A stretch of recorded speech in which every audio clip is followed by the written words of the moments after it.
almusal tayo. Medyo ginutom na ako sa kare-repack. Nag-repack kasi ako guys ng harina. Ayan o. Ayan. Hindi naubos ang pag-repack ko kasi naubusan ako ng plastic. Ito, naubusan ako ng plastic. Ang natira, ito wala na yung yung ginagawa ko guys hindi dito sa sukal. Ito siya, nire-repack ko siya dito. 5 piso ang isa. Dito naman 5 piso ang isa harina. Kaya, naubusan ako ng plastic. Itinigil ko na, mamaya ko na tapusin yan kasi yun, pupunta pa ako sa palengke. Naubusan ako, na hindi naubos. Kaya, kakain muna ako. Tara, kain tayo guys. Ito, kanin. Ito ang ulam ko ngayon. Itlog na may kamatis. Tapos yung ham. Tapos pritong galunggong. Maliliit lang kasi medyo mahal ang ngayon isda. Tara, kain tayo. Sarap tong kamatis. Dinamihan ko ng kamatis. Medyo murang kamatis ngayon. Dinamihan ko siya ng kamatis. Sana, pandesal sana. Nagsawa na ako sa pandesal. Magkanin na ako ngayon. Mahilig din ako sa pandesal. Tuwing umaga, pandesal. 20 pesos na pandesal. Ako lang mag-isa niyan. Masarap. Pag may pandesal, lalo na isasawsaw mo lang sa kape. Ganun tayo mga Pinoy mahilig sa sausawan. Kain tayo.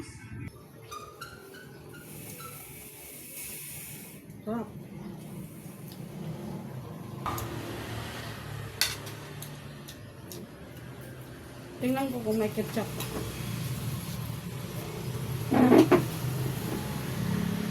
May ketchup ba? Masarap itong ham. Tsaka yung preto. Masarap ito may ketchup. Ito ko yan. Halo sa. Ha? Sarap yung ketchup. Lalaban na naman ako. Hindi pwedeng tambak ng tambak kasi ako rin nahirapan. Tuwing pangalawang araw naglalaba ako. Kasi pag inabot ko ng 4 days, tambak na yan, labahan ko. Pagod na ako nun. Sa kamates, sibuyas. Nilalagyan ko pa nga bawang, kaya ginigisa ko siya.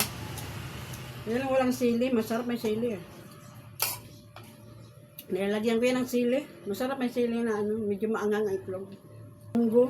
Masarap ng munggo.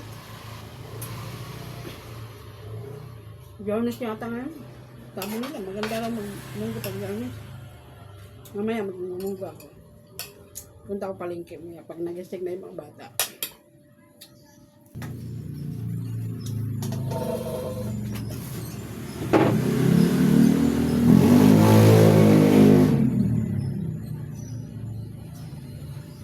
Bulunan ako kaya mahilig ako sa tubig.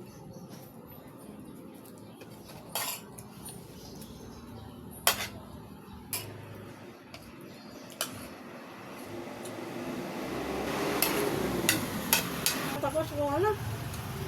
Ang bilis naman ng panahon, mag-graduation, nagsasarang klase na. Graduation ng mga bata.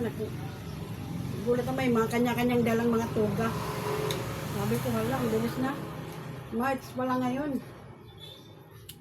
Tapos yung bunso ko, pinaipon yung libro niya kagabi. Kaya sasauli na raw niya.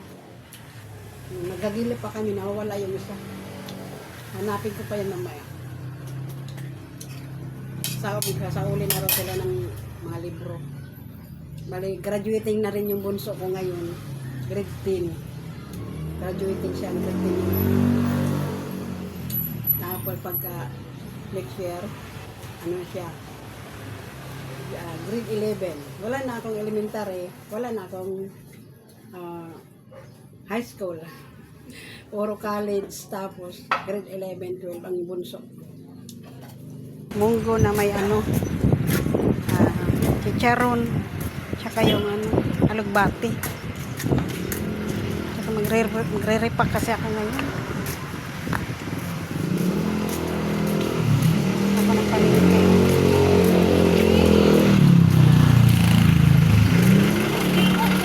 Hello mga baby!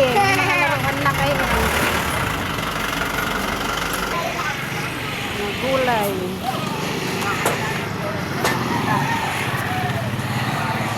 Ito ako sa loob bibili.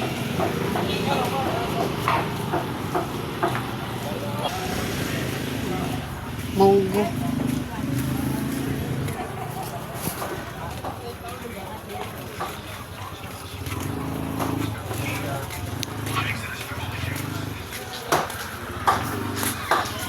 $165 manok.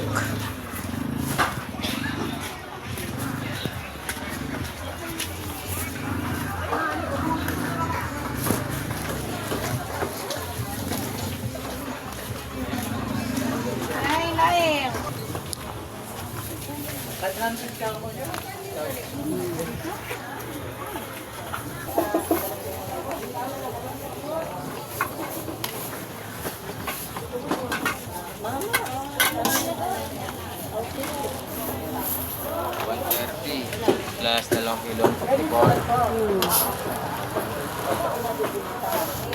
230. Daming itlog. Kano ganyan? 45. Oh, isa na rin to. Mga isda dito guys. Kung nabili munggo, babalik na lang ako mamaya. Ang daming tao. Ito yung nabili ko guys. Mantika. Ay, tsaka yung ano, yung pang ano ng plato. Odas. Hindi na buligan.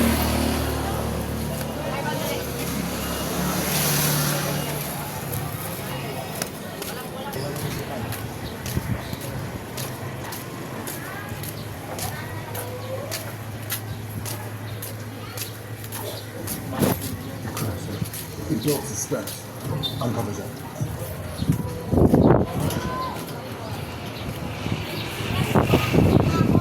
Mainit. Mainit na rin. Yan ang bahay ko. Ayan. Dito na ako. Yung motor ni Jerry ko. Ko! Buksan mo nga ko.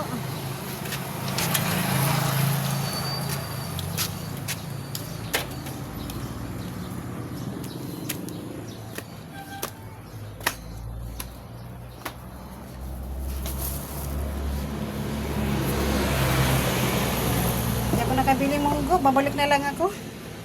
Dahil tao. Dahil ng mangga. Masarap. Matamis siya. Nakain ko na kagabi yung dalawa. Trip ko lang kumain ng manggang hilaw. Sausa. Masarap ng pag-uong sausa.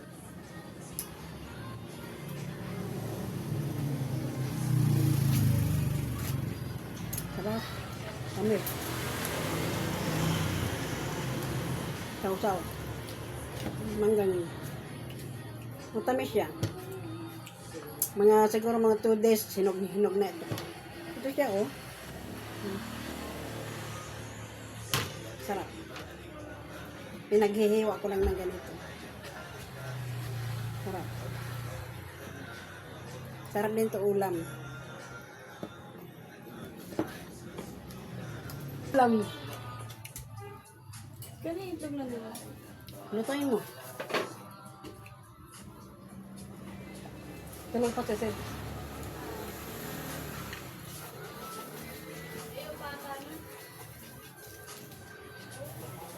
Oo, diop daw.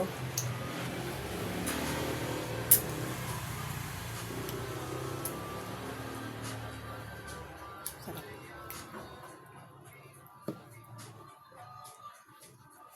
Sarap.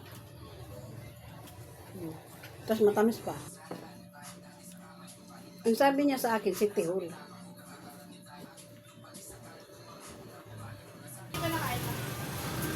Susi. Sa kanya ba ito? Sa'yo. May ulam naman dito. Ito. Tara, ilan ba? Tara, susi mo yung dito. Tawag dito. 3 Magprito tayo hotdog para sa bunso ko. Punta sa school. Gusto niya hotdog. Ano din? Lag na pan sa tsaka. Ano mo susuot, bukas? Ha? Meron naman din.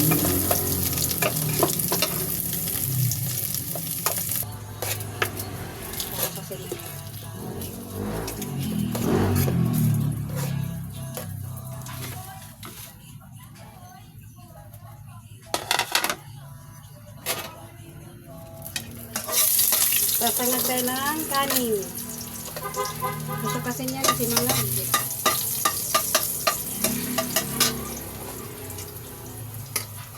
Sangag tayo ng kanin, guys. Gusto kasi ng baby ko. Bunso ko na sinangag na kanin.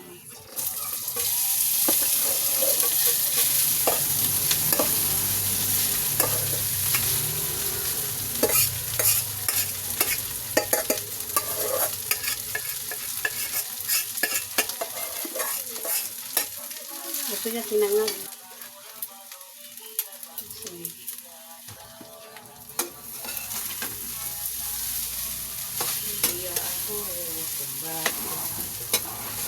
Ganyan. Kan, nandito si Bonso, si James, si Joanna naman nandito. Oh.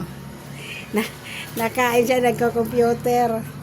Eh, yung misa namin, hindi mabubuo. Oh. Kain ka na, Bonso, kain ka na para magpagupit. Apat naman doon natin.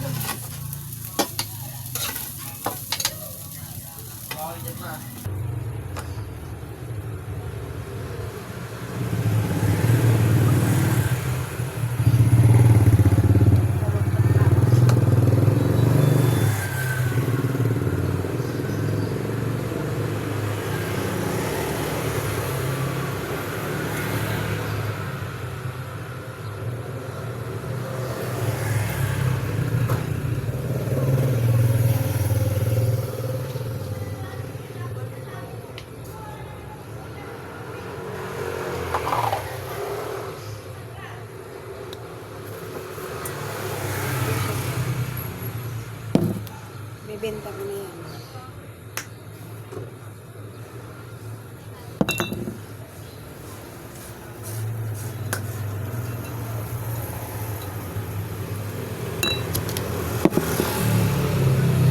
Itong pagkit namin sa kusina.